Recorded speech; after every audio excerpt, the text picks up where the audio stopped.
We remain steadfast in our commitment in delivering local news that matters. Stories that inspire. Enriching the lives of Filipinos in the Philippines and across the globe. This is your GMA Regional TV. Buong puso para sa Pilipino. Narito na ang pinakamalalaking balita ngayong Biyernes. Exclusive! 5 bayan sa Batangas kumpirmadong nakapagtala ng mga positibong kaso ng ASF. Matumal na bentahan ng karne ng baboy nararanasan sa Batangas City New Market. LTFRB 4A nanindigang tuloy ang implementasyon ng Public Transport Modernization Program sa kabila ng inihain ng Senadong isuspindi ito. Pilipinas nangungunang bansa sa Southeast Asia na may malaking bilang ng populasyon ng kulang sa tulog ayon sa isang pag-aaral. Grupo ng kabataan sa Lipa City nangongolekta ng mga buhok sa salon at barbershop para gamitin sa paglilinis ng oil spill sa Bataan. At 20 pesos na unlimited lugaw, patok na pamatid gutom sa Lipa City.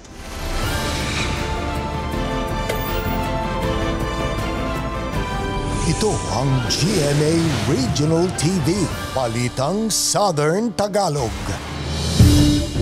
Magandang hapon mga kapuso, narito na ang Balitang Southern Tagalog. Hatid namin ang mga pinakamalaki at pinakahuling balita sa Timog Katagalugan. Live mula rito sa GMA Batangas Station, ako po si Ace Medrano.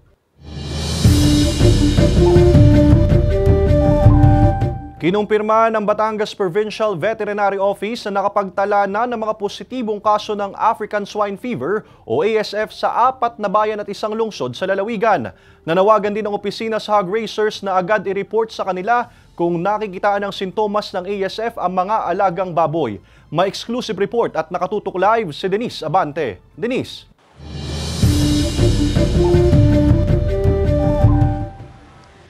Ace, paghina ng resistensya, pagkakaroon ng lagnat, paghina sa pagkain at mga pasa sa katawan dahil sa pagdurugo ng internal organs o minsay pagtagas ng dugo mula sa iba't ibang bahagi at butas ng katawan ng alagang baboy ang nabanggit ng Batangas Provet na mga sintomas ng African Swine Fever. Eksklusibong kinumpirma ng panlalawigang opisina ng veterinaryo ng Batangas sa GMA Regional TV, Balitang Southern Tagalog, na mayroon ng 4 na bayan at isang lungsod ang may positibong kaso ng African Swine Fever o ASF. Kabilang dyan ang mga bayan ng Lubo, Lian, Rosario, Calatagan at Lipa City. Hanggang sa mga araw na ito, hindi pa rin matiyak ng Batangas Provincial Veterinary Office kung paano kumalat ang ASF virus sa lalawigan. Dahil dito, mas pinaigting na rin ng Batangas Provet ang biosecurity at animal checkpoints sa mga entry at exit points sa lalawigan. So ito po ay isang hakbang upang hindi po makalusot o makalabas yung pong mga posible na meron pong ASF virus na mga baboy na affected. Yung confirmation po ng aming mga cases started po noong 2nd week po ng July. Paglilinaw din ng otoridad na walang direktang epekto sa tao ang ASF. Ang ASF po ay hindi po zoonotic disease, meaning po hindi po siya nakakahawa sa atin pong tao. So, ang mga karni po na galing po sa maayos at confirm po na healthy na animals ay safe pong i-consume. At ito po ay hindi po makakaapekto po sa atin. Panawagan naman ng Batangas Provincial Veterinarian sa mga may-ari ng babuyan sa lalawigan. Na-encourage ko din po yung mga areas na hindi pa rin affected. Itong ating mga kasama sa Municipal Agricultural Offices at mga City Veterinary Offices. In-encourage ko po kayo na mag-set up na rin po kayo ng mga checkpoint and disinfection sites sa inyong mga areas para po lalong mapalakas ninyo yung depensa ninyo laban dito sa pagkalat nitong virus na ito. Ace, ayon pa rin sa Batangas Provet, wala pa ring lunas ang ASF, bagamat may mga vaccines, patuloy pa rin daw itong pinag-aaralan. Ace? Maraming salamat, Denise Abante. Nararanasan sa Batangas City New Market ang matumal na bentahan ng karne ng baboy. Tiniyak naman ng pamunuan ng pamilihan na hindi apektado ng ASF ang mga ibinebentang karne ng baboy sa palengke. Nagbabalik sa report si Denise Abante. Ligtas at hindi apektado ng African Swine Fever o ASF ang mga karne ng baboy na mabibili sa Batangas City New Market ayon yan mismo sa admin aid ng pamilihan. Bagamat wala pa ring pagbabago sa presyo kung saan nananatili sa 370 pesos ang kada kilo ng liempo at choice cuts at 340 pesos naman ang per kilo ng regular na gayat na pang-adobo, menudo at sinigang. Kung matumal na ang bentahan noong mga nakaraang linggo, mas lalo pa raw tumumal ngayon. Takot ng mga mamimili sa ASF ang itinuturong pagtumal sa bentahan ng ilang mga tindero. Ramdam din naman ng dito. Hindi naman dito yung problemang na hindi naman dito yon malayo.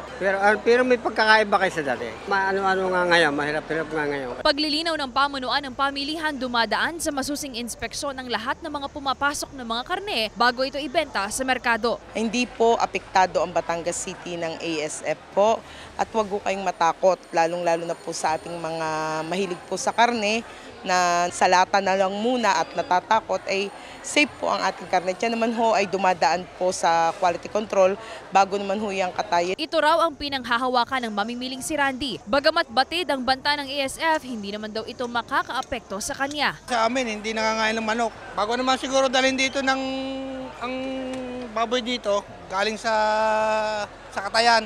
Kaya asa na lang doon sa magtitinda. Kung doon galing o kung saan nila kinuha. Kakita naman yung sa klase na yung binibili. Paalala sa mga mamimili na maging mapanuri pa rin sa lahat ng oras. Kasama si J.R. Manjares, Denise Abante, Balitang Southern Tagalog.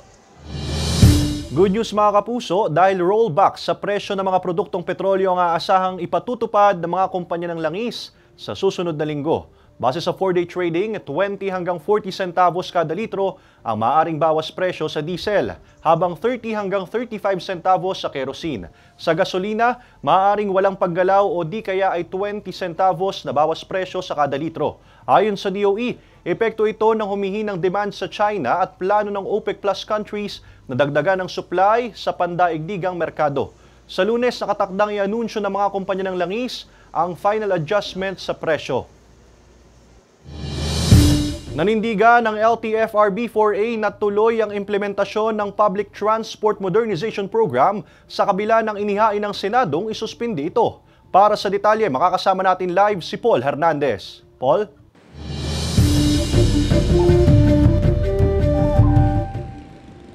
Ace, kaugnay niyan ay inalam din natin yung pulso ng ilang Batanggenyo jeepney driver tungkol dito sa inihaing resolusyon ng Senado para isuspindi ito. Walang nakikitang dahilan ng Land Transportation Franchising and Regulatory Board o LTFRB-4A na hinto ang implementasyon ng Public Transportation Modernization Program o PTMP sa kabila ng inihaing resolusyon sa Senado na isuspindi ito. Susundin lang daw yan ng ahensya kung may go signal na ng Pangulo. Kung ano man ang maging utos ni Presidente tungkol dito sa PTMP, yun ay susundin ng LTFRB pati na yung mga regional directors.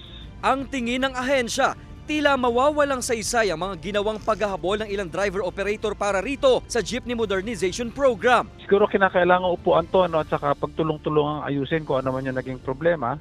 At yung mga naumpisahan na ay ipagpatuloy na, dapat lang siguro i-improve natin. Para sa ilang tsuper ng jeep sa Lipa City, unfair kung ipapatigil pa ang PTMP. Pero may ilan din namang pabor sa inihaing suspension. Kung saan nakapag-consolidate kami tapos biglang suspend. Mas maganda nga yung ihinto muna. Bakit?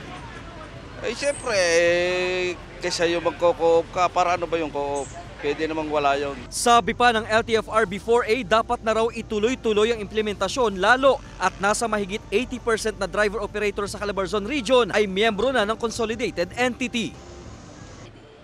Magpahanggang sa ngayon, Ace, ay wala pa rin daw natatanggap na direktiba mula sa palasyo itong LTFRB-4A, kaya naman iiral pa rin yung implementasyon ng modernization program. Ace. Maraming salamat, Paul Hernandez. Isinagawa ng Batangas PGNRO ang water sampling sa dagat na sakop ng Nasugbu, Batangas dahil sa banta ng oil spill. Alamin yan sa report ni Denise Abante. Gamit ang mga timba at garapon, sinasalok ng grupo ng Provincial Government Environment and Natural Resources Office o PGNRO ang tubig dagat sa karagatang sakop ng Nasugbu, Batangas kahapon ng hapon para sa gagawing water sampling.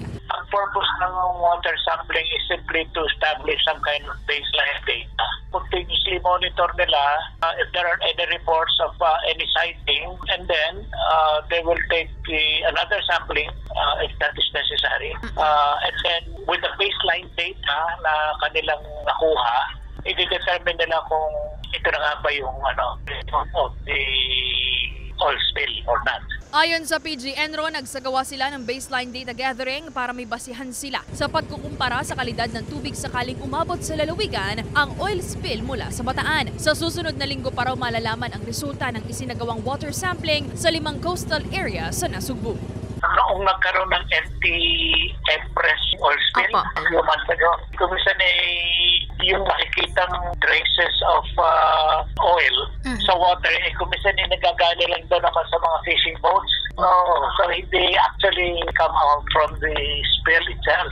We should be sure na ma-attribute yung spill na kasi para may correct basis for decision. Patuloy pa rin ang isinasagawang surface surveillance at monitoring ng Nasugbu at Lian CGSS na sinasabing unang 2 bayan na posibleng maapektuhan ng oil spill mula sa Bataan sakaling umabot sa lalawigan at ngayon ay kumakalat na sa Cavite. Naghahanda na rin ang mga improvised spill boom ang bayan ng Lian upang kaagad na mailatag sakaling may mamataang langis sa bayan. Iba yung pag-iingat at pagiging alerto ang ipinapayo pa rin ng otoridad sa mga residente at mangingisda. Kasama si J. Manjares, Denise Abante, Balitang Southern Tagalog. Hinangaan ng viewers at kapwa-artista ang pagganap ng mga batang Adelina, Eduardo Teresita sa Pulang Araw. Samantala, na-pressure daw si David Licauco sa husay sa pag-arte ng mga bata. Narito ang report ni Paul Hernandez. All praises mula sa viewers at netizens ang natatanggap ng mga batang Adelina at Eduardo dahil sa angking galing sa pag-arte sa war and family drama series na Pulang Araw. Kahit si David, nabibilib sa mahusay nilang pagganap. The acting of the kids were on point, kaya actually mas nakaka-pressure dahil yung mga bata ang gagaling eh. So kami naman, yung mga mas matatanda, we have to live up to their, their talents na kailangan.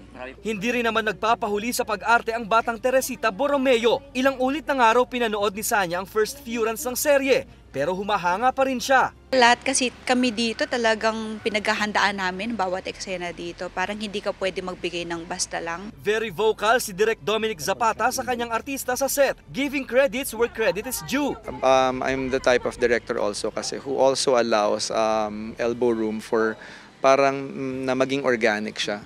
Na parang I will give you a bit of freedom also to co-create the character. Ginagawa lang daw ni Sanya ang trabaho nila at dahil may ginagawa rin siyang ibang serye, very much willing daw siyang umalalay sa mga kapwa-artista. Ako kasi hindi ako nagbibigay ng advice, not until nga mag-ask nga sila. Ngayong pinasok na ni Adelina ang bagong buhay kasama sina Teresita at amang si Julio, saan naman kaya siya dadalhin ang pagpapahirap ni Carmela? Marami pang dapat abangan at tutukan sa Pulang Araw gabi-gabi pagkatapos ng 24 oras. Kasama si Kel Ravaca, Paul Hernandez, Balitang Southern Tagalog. Ito ang GMA Regional TV. Balitang Southern Tagalog.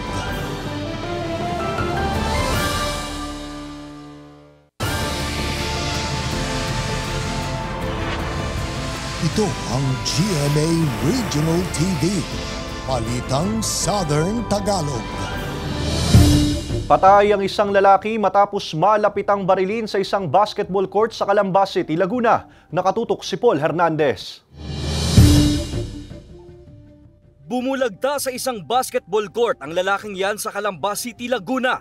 Ayon sa pulisya, binaril ng malapitan sa mukha ng hindi pa kilalang salarin ang lalaki sa Barangay Look Miyerkules ng umaga. Sakay raw ng motorsiklo ang mga sospek. Balot po hindi nagtanggal ng helmet, may jacket pa, and then wala halos pagkakasalinan yung motor.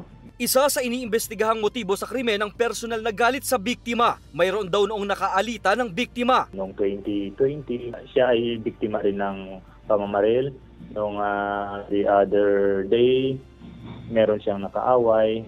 pero nagkaayos naman na sa barangay. Sinisikap na kuhanan ng panig ng GMA Regional TV Balitang Southern Tagalog ang pamilya ng biktima. Pinag-aaralan ng pulisya ang kuha ng isang CCTV kung saan nahagip ang umunoy dinaanan ng mga salarin. Ikinasa na ang dragnet operation laban sa mga sospek na tumakas. Paul Hernandez, Balitang Southern Tagalog. Mga kapuso, umabot na sa 352,179 na mga residente sa coastal barangay sa Cavite ang apektado ng pagkalat ng oil spill mula sa Bataan. Ayon yan sa Office of the Civil Defense o OCD Calabarzon. 25,145 dito ang mga mangingisda na may tinatayang pagkawala ng kita na nagkakahalaga ng mahigit 17,000 pesos kada araw sa loob ng 22 araw. Sa ilalim ng Executive Order No. 38 Series of 2024, ipinagutos na rin ng pamahalaang panlalawigan ng Cavite ang No Catch and No Sell Zone sa lahat ng lamang dagat sa coastal area sa probinsya bilang pag-iingat. Sa ngayon, nananatiling nasa state of calamity ang mga lungsod ng Cavite at Bacoor, mga bayan ng Kawit, Noveleta, Rosario, Tanza, Naik, Maragondon at Ternate. Nagsimula na ring mamahagi ng ayuda ang pamahalaang panlalawigan sa mga apektadong residente. Mga kapuso, ito ang inyong GMA Regional TV interview sa Balitang Southern Tagalog. Ngayong hapon, makakapanayam natin si Captain Jerome Giselle, ang Station Commander ng Coast Guard Batangas, para maki-update sa kanilang monitoring kaugnay ng posibilidad na pag-abot ng oil spill mula sa Bataan sa karagatan ng lalawigan. Magandang hapon po, Captain Jerome. Magandang hapon din po at sa ating mga tagapakinig, no? Yung mga nanonood sa mga kanilang mga tahanan. Sir, kumusta po monitoring na isinasagawa ng Coast Guard at saang mga lugar sa Batangas ang tinututukan po ninyo? Well, now, as of now, no, tuloy-tuloy pa rin yung ating pagmomonitor, no? Yung possible oil spill, no, na nanggaling nga dito sa Manila Bay, no, yung lumubog na barko na MT Terra Nova. Ang mahigpit natin na binabantayan, no, itong area ng Nasugbu. Kasi ang Nasugbu ang unang probinsya, unang municipality, no, na boundary po ng Cavite ay itong Nasugbu na. So kasama rin diyan yung kasunod na bayan, no, yung Lian at yung Kalatagan. Tuloy-tuloy po yung ating pagmo-monitor niya sa mga nasabing areas na yan. Sir, ano po ang chance o posibilidad na makabot dito sa Batangas ang oil spill mula sa Bataan at ano-ano po ang mga paghahandang ginagawa ng Coast Guard? Well, yung chance naman, no, very maliit po yung ating chance, no, as per of course, no, kumukuha naman tayo ng data from Pag-asa, no, yung kanilang latest trajectory is of course yung panahon, no, alam naman natin na habagat ngayon, no, pati yung direction ng current is within din po doon sa Manila Bay, which is going to along Cavite, Bulacan area. So as of this moment, no, this time, maliit po yung chance na ito ay makarating po sa Nasugbu. So kaya po, although po maliit yung chance na yan, hindi po natin inaalis pa rin yung possibility. Kasi sabi nga po natin is ang oil po ay nagtatagal po yan sa dagat. Hanggat po nasa dagat yan at hindi po natin na kukontain yan is yung possibility hindi pa rin po natin maalis na maaring makarating din po ito sa ating bayan dito sa Batangas. But since less yung chances niya, tayo naman ay naghahanda pa rin, no, para maagapan yung sakaling epekto nito dito po sa lalawigan ng Batangas, especially sa Nasugbu. Nagpe-prepare na rin po tayo ng mga improvised boom, no? Ganon din yung tuloy-tuloy yung ating public campaign awareness dun sa mga coastal barangays na kung sakaling meron silang makita o na manotice na oil spill sa kanilang kanya-kanyang lugar is agad itong ipagpaalam dito po sa ating tanggapan. Sir, nabanggit nyo na rin itong habagat o lagay ng panahon. Naka-apekto rin po ba itong ang lagay ng panahon sa posibleng hindi na po pag-abot ng oil spill dito sa lalawigan ng Batangas? Opo, malaki po ang epekto niyan kasi yan po yung kung saan po yung direction, no? Kasi may epekto po yung hangin at saka po yung daloy po ng alon. Kung po since habagat po yan, going po siya sa northeastern, no? Since pataas po yan, kaya po ang nakikita nating naapektuhan ngayon yung parting Cavite area. So most probably doon lang po umiikot po, no, dito sa within Manila Bay.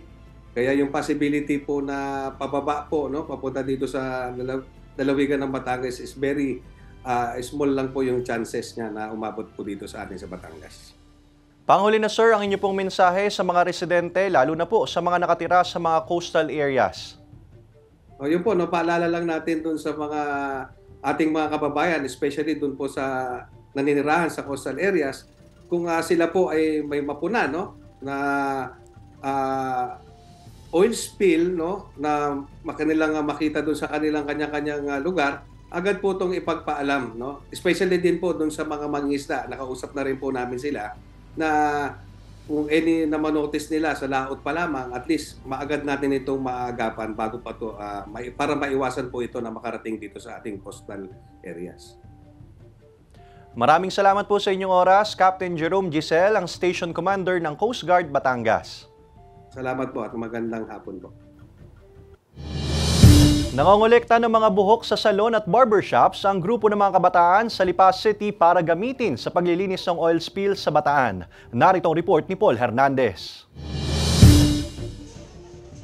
Pinuntahan ng grupo ng kabataang ito ang isang salon sa Lipa City, Batangas. Hindi para magpagupit, pakay nila, kolektahin ang mga ginupit na buhok dito. At hindi lang isang salon, sinuyod ang mga katabi pang pagupitan. Ang mga inipong buhok dadalhin daw nila sa Bataan kung saan nangyari ang oil spill nang lumubog ang mga motor tanker at sumadsad ang motor vessel. Based na rin po sa mga researches namin is maganda po yung naitutulong ng hair strand pagdating po sa oil spill. Mas kumakapit po yung oil daw po sa ating hair strand. So kahit po lightweight po siya, maganda po siyang pangkuha ng oil. Target ang hair donation drive na makakolekta ng 20 kilos na ginupit na buhok. Bagamat first time nila itong ginawa, kumpiyansa silang sasapat ang panahon para makaipon ng sako-sakong buhok. Suportado ng salon owner na si Nico ang inisyatibo. Para malinis din yung kung ano bang dapat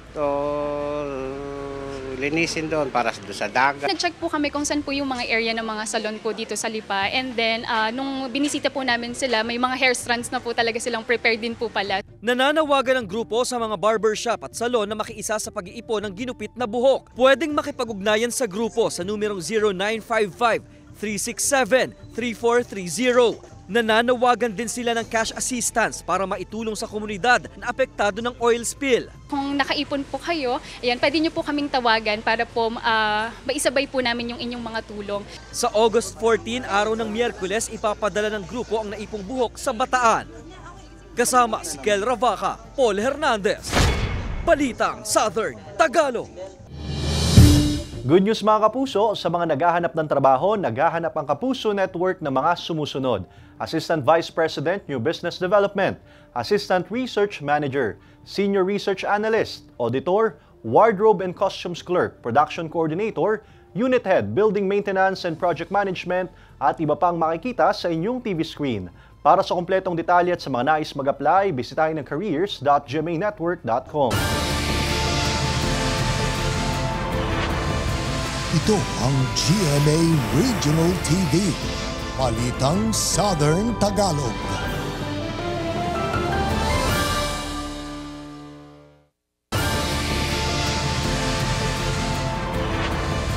Ito ang GMA Regional TV, Balitang Southern Tagalog.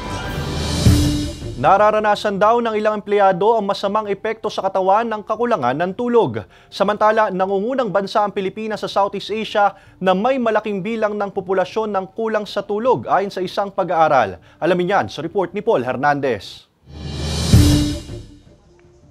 Always looking forward sa rest day ang call center agent na si Rosel para raw makabawi-bawi ng mahabang tulog. Team Puyat represent daw siya.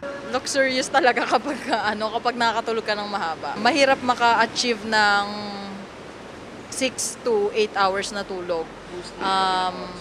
Mostly 5 hours lang kasi kapag nag-shift ng schedule, minsan 3 hours lang yung tulog. Kulang na kulang din sa tulog ang kasamahan niya sa trabahong si Realyn na nasa graveyard shift. Masakit po siya sa ulo tapos yung mata po parang medyo malabo na po yung paningin. Nainom po ako ng vitamins po for energy. Kabilang sina Rosel at Realyn sa napakarami pang Pinoy na kulang sa tulog. Nangunguna ang Pilipinas sa Southeast Asia na may populasyong may less than 7 hours of sleep base sa pag-aaral ng isang consumer research and data analytics company. Ang kakulangan sa tulog nagre-resulta sa iba't ibang sakit gaya ng obesity, cardiovascular disease, heart attack, hypertension at stroke. Pero hindi lang pisikal na pangangatawan ang apektado, damay pati ang mental health. Nakakapagdulot ito ng anxiety, ng stress sa isang individual, and even nakaka-contribute ito para mas lumala or mag-worsen ang depression ng isang individual. Hirap makafocus kung sleep deprived o palaging puyat ang isang tao. Lutang talaga ako. Minsan hindi ko na alam yung sinasabi ko sa customer. Minsan nagkakamali na ako ng sinasabi kahit alam ko naman talaga yung process. Inirerekomenda ng eksperto ang 7 to 8 hours of sleep. Pero paano nga naman daw ito gagawin kung sira ang sleeping pattern ng isang tao? Payo ng eksperto para magkaroon ng kalidad na tulog, iwasan ang screen time o paggamit ng gadget isang oras bago matulog. Lumayo sa external distractions gaya ng ingay. Maglaan ng komportabling higaan sa pagtulog. Hindi raw dapat abusuhin ng katawan. Mahalaga ang pahinga at pagtulog para magkaroon ng sapat na enerhiya ang kaisipan para maging produktibo sa mga gawain. Kasama si Kel Ravaca, Paul Hernandez, Balitang Southern Tagalog. Isang phreatic eruption ng naitala ng PHIVOLCS sa Bulkang Taal base sa kanilang 24 oras na monitoring. Tumagal ito ng 5 minuto. Nakapagtala rin ang ahensya ng 2 volcanic earthquakes sa bulkan. Bagamat walang naitalang volcanic smog, pinapayuhan pa rin ng mga otoridad ang publiko na manatiling alerto sa lagay ng bulkan at magsuot ng face mask kung sakaling makapagtala ng vugs sa palibot nito.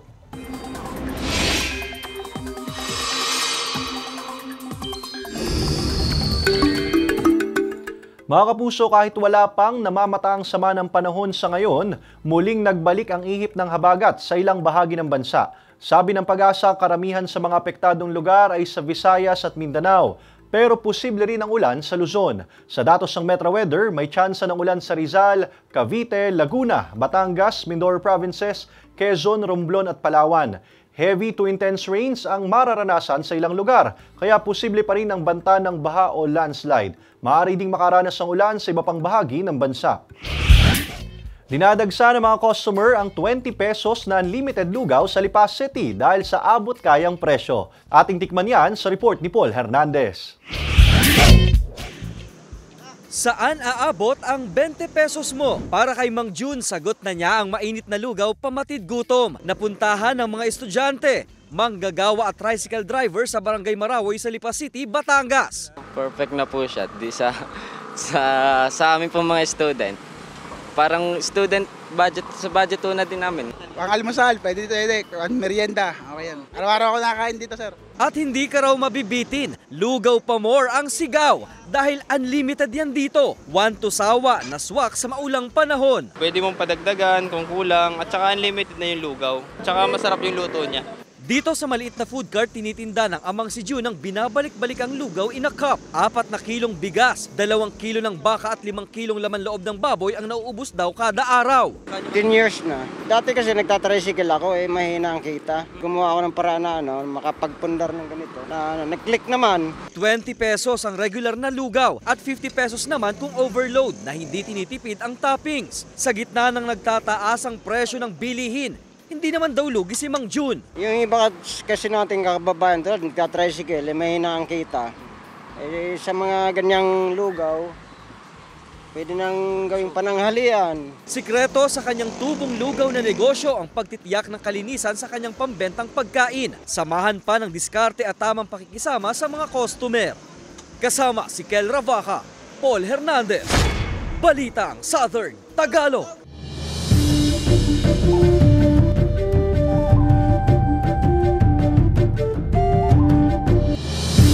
Samantala, mapapanood niyo po ang episode na ito at iba pang pinakahuling lokal na balita sa official website ng GMA Regional TV, www.gmaregionaltv.com.